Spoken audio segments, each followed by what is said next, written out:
Здравейте, днес ще ви покажем как да си направите къща. Слагате така. Няма да извина, след 5 минути се качва. Така си слагате това.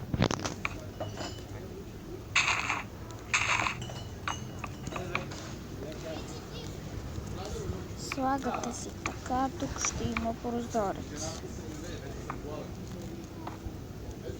Гледайте.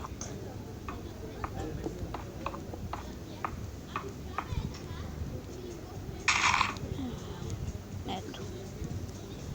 Сега ви трябва стъкло. Чакайте, видя ми се нещо. Извинявайте.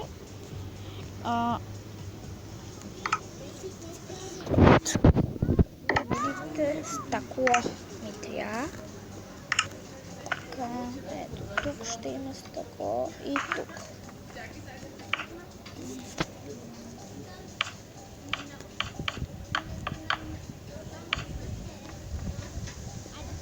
Така.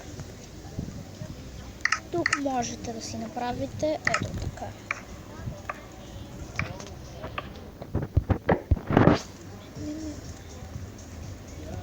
Да си направим под.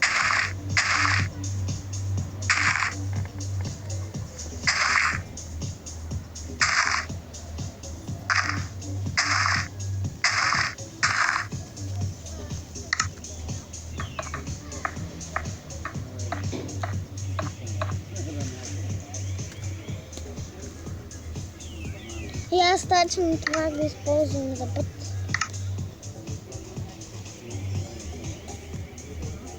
Можеш ли да легнеш в леглото? Мога, разбира се. Сега.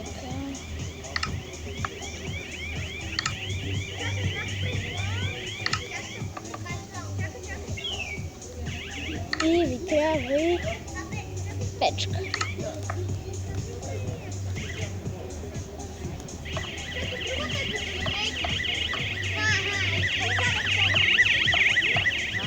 Ето, гледайте. Виждате. Ето. Виждате как се покрив. Това ще ни е коминче. Не коминче, ами ако ми е къщата, ако съм надалече от къщата, за символизиране ще има ето това. В тъмното да ми се вижда.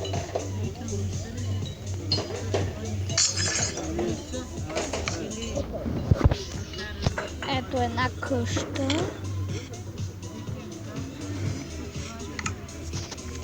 Може да си сложите ето така.